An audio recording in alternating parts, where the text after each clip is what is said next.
De saint Thomas d'Aquin, commentaire sur l'Épître aux Romains, chapitre 13, versets 8 à 10. Ne devez rien à personne que l'amour mutuel, car qui aime le prochain a accompli la loi. En effet, tu ne commettras pas d'adultère, tu ne tueras pas, tu ne déroberas pas, tu ne feras pas de faux témoignages, tu ne convoiteras pas. Et s'il est quelque autre commandement, il est compris dans cette parole, tu aimeras ton prochain comme toi-même. L'amour du prochain ne commet aucun mal. Ainsi donc l'amour est la plénitude de la loi. Commentaire de saint Thomas. Saint Paul, après avoir montré comment les fidèles doivent observer la justice à l'égard des supérieurs, explique ici les devoirs communs à l'égard de tous. À cet effet, il énonce ce qu'il veut établir, puis il en donne la raison à ces mots, verset 8, car qui aime.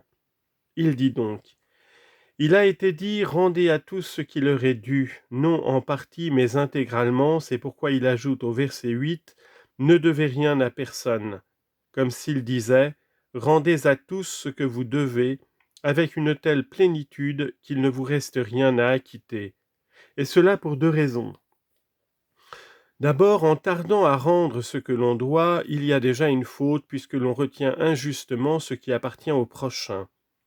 De là, Lévitique 19, 13, le salaire du mercenaire ne restera pas chez vous jusqu'au matin. La même raison vaut à l'égard de tout ce qu'on doit. Tant que l'on est débiteur, l'on est en quelque sorte serviteur et lié à l'égard de celui à qui l'on doit. Confère Proverbe 22, 7, celui qui emprunte est assujetti à celui qui prête. Toutefois, il est certaines dettes dont l'homme ne peut jamais se libérer, et cela arrive de deux manières. D'abord à cause de l'excellence du bienfait dont on ne peut rendre l'équivalent, comme le remarque le philosophe à l'égard de l'honneur que nous devons à Dieu ou à nos parents, suivant ce passage du psaume 115, verset 3, « Que rendrai-je au Seigneur pour tous les biens dont il m'a comblé ?» Ensuite, en raison de la cause de la dette, cause qui demeure toujours, ou encore parce que ce qui est rendu reste inépuisable et croît toujours à mesure qu'on le rend. C'est pour ces motifs que la dette de la charité fraternelle s'acquitte tout en restant toujours à acquitter. D'abord, nous devons au prochain l'amour à cause de Dieu, à l'égard duquel nous ne pouvons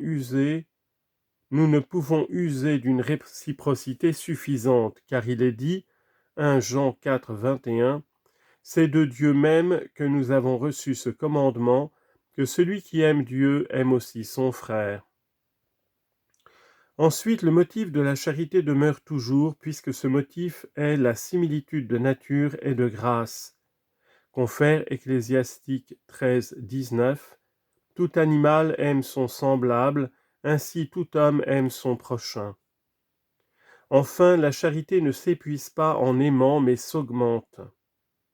Confère Philippiens 1, 9, « Ce que je lui demande, c'est que votre charité croisse de plus en plus. » Voilà pourquoi saint Paul a dit au verset 8, « Si ce n'est l'amour mutuel, c'est-à-dire que la dette de la charité une fois payée l'est de manière qu'elle demeure toujours commandée par le précepte. » Confère Jean 15, 12, « Le commandement que je vous donne, c'est de vous aimer les uns les autres. » Quand l'apôtre dit au verset 8, « Car qui aime ?» il assigne la raison de ce qu'il vient de dire, que jamais nous ne serons libérés de la dette de la charité, à savoir parce que c'est dans cette vertu que consiste tout l'accomplissement de la loi.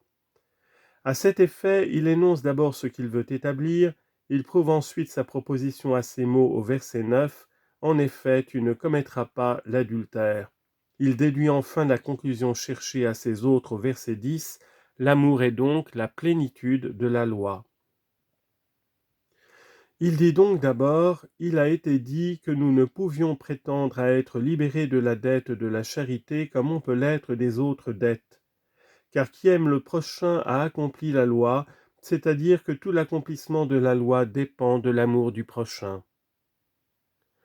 On objecte que cela ne paraît pas conforme à la vérité, car il est dit, dans la première épître à Timothée, chapitre 1, verset 3, que la fin des commandements, c'est la charité.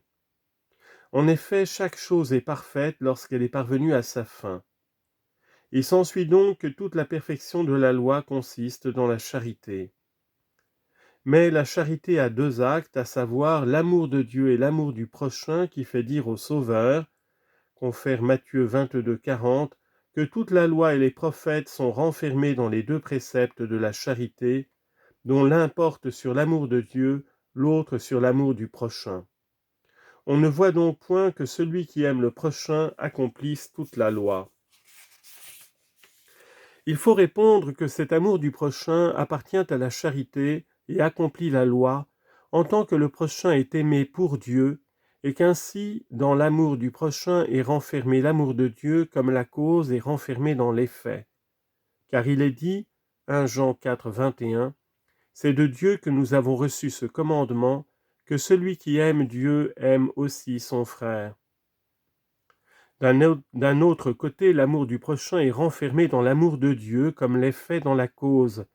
Aussi est-il dit au même endroit, au verset 20, « Si quelqu'un dit « J'aime Dieu » et qu'il haïsse son frère, il dit un mensonge. » C'est la raison pour laquelle dans la Sainte Écriture on fait quelquefois mention seulement de l'amour de Dieu comme s'il suffisait au salut, selon ces paroles du Deutéronome 10, 12, « Et maintenant, ô Israël, écoutez, que demande de vous le Seigneur votre Dieu, sinon que vous craigniez le Seigneur et que vous marchiez dans ses voies et que vous l'aimiez ?» D'autres fois, il n'est parlé que de l'amour du prochain.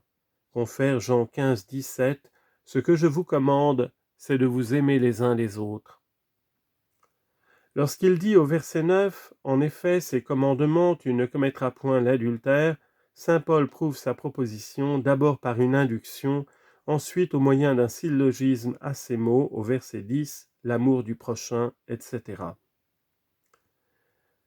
Sur sa première preuve, à la manière de ceux qui raisonnent par induction, il énumère certains préceptes par lesquels on s'acquitte de l'amour du prochain.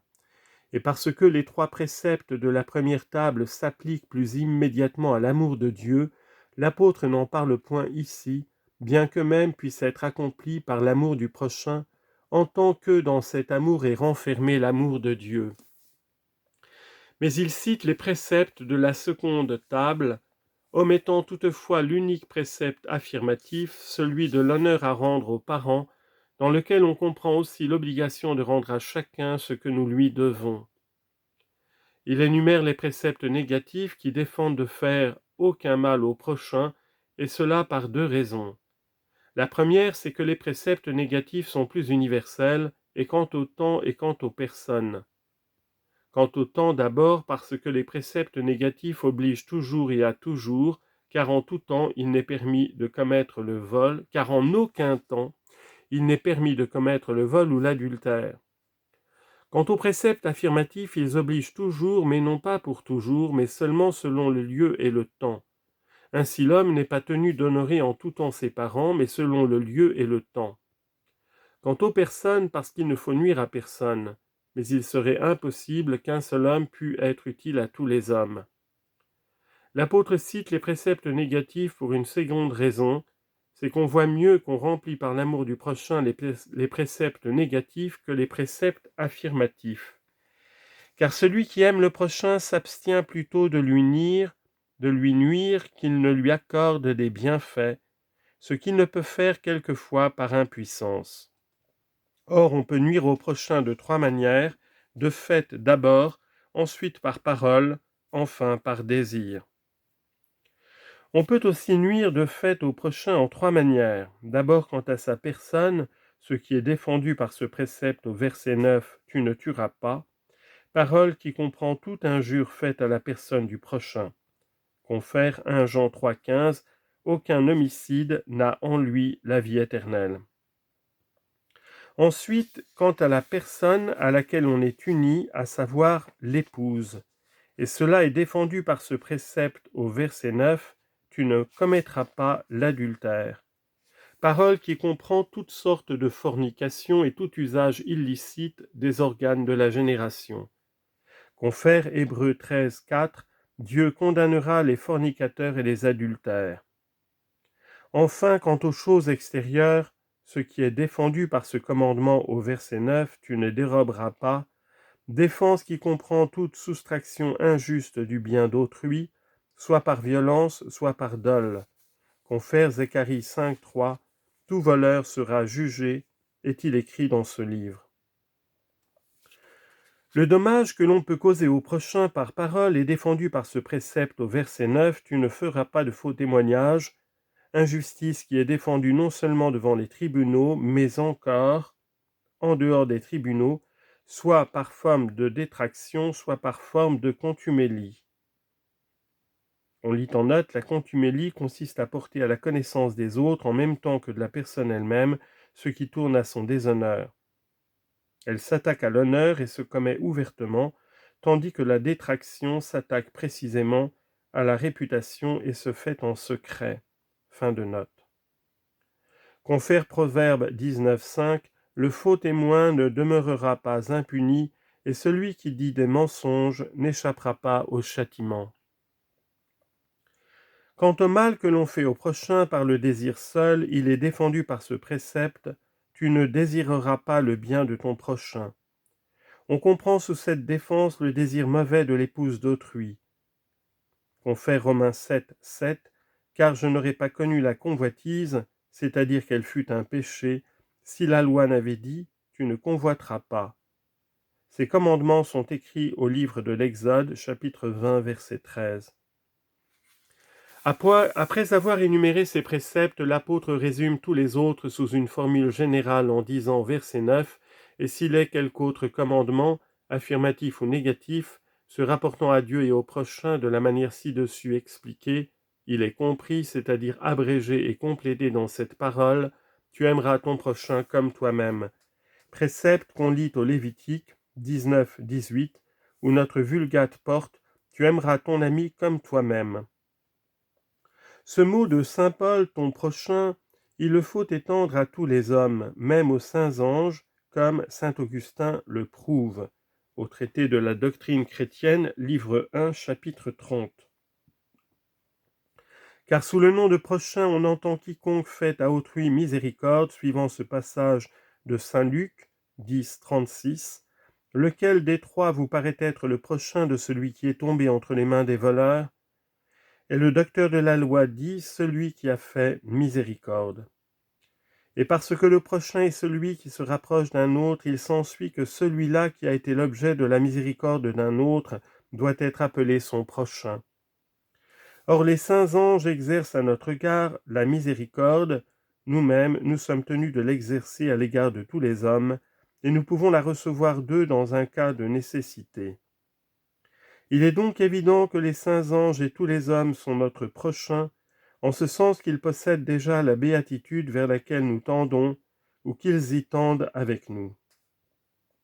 De cette explication, il résulte évidemment que les démons ne sont point notre prochain, et que ce précepte ne nous ordonne point de les aimer, par cette raison qu'ils sont exclus de l'amour de Dieu. On ne doit plus les mettre au nombre de ceux qui sont notre prochain, mais au nombre de nos ennemis.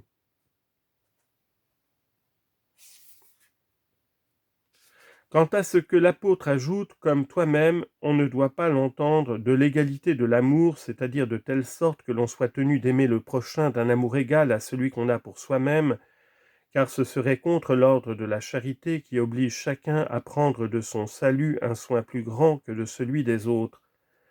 Confère Cantique des Cantiques 2.4, il a réglé en moi mon amour. Mais il faut l'entendre de la similitude de la charité, c'est-à-dire que nous devons avoir pour le prochain un amour semblable à celui que nous avons pour nous, et cela de trois manières. D'abord quant à la fin de l'amour, c'est-à-dire que nous devons nous aimer nous-mêmes et aimer le prochain pour Dieu. Ensuite quant à la forme de l'amour, c'est-à-dire que, comme chacun s'aime soi-même en se voulant du bien, nous devons en vouloir de même au prochain si nous l'aimons. Car celui qui aime le prochain seulement pour l'utilité ou l'affection qu'il en retire ne veut pas le bien du prochain, mais cherche à tirer du prochain un bien pour lui-même. C'est de la sorte qu'on dit de l'homme qu'il aime les créatures dépourvues de raison, par exemple le vin, l'eau, pour s'en servir. Enfin, quant à l'effet de l'amour, c'est-à-dire qu'on doit subvenir aux nécessités du prochain comme aux siennes propres, et ne faire rien d'illicite pour l'amour qu'on lui porte, pas plus que pour l'amour de soi-même. Lorsque saint Paul dit ensuite au verset 10 « l'amour du prochain », il prouve sa proposition au moyen d'un syllogisme qu'il construit ainsi. Celui qui aime son prochain ne lui fait aucun mal. Or tout précepte de la loi tend à faire fuir le mal. Celui donc qui aime le prochain accomplit la loi. Que l'amour du prochain ne fasse point de mal, nous l'apprenons de la première épître aux Corinthiens 13, 4. La charité ne fait point de mal. De quelque manière donc on entend ici le mal, que ce soit le mal de transgression ou le mal d'omission, on pourra le rapporter non seulement aux préceptes négatifs, mais aux affirmatifs. Car en tant que l'amour du prochain renferme l'amour de Dieu, on comprend que cet amour exclut le mal non seulement contre le prochain, mais encore contre Dieu. C'est ainsi que dans l'amour du prochain se trouvent renfermés les préceptes de la première table. Enfin, saint Paul déduit la conclusion qu'il avait principalement en vue en disant au verset 10 « L'amour est donc la plénitude de la loi », c'est-à-dire c'est par l'amour que la loi est accomplie en perfection. Confère ecclésiastique 24, 16 « J'ai établi ma demeure dans l'assemblée des saints », et encore Colossiens 3, 14 « Ayez la charité qui est le lien de la perfection ».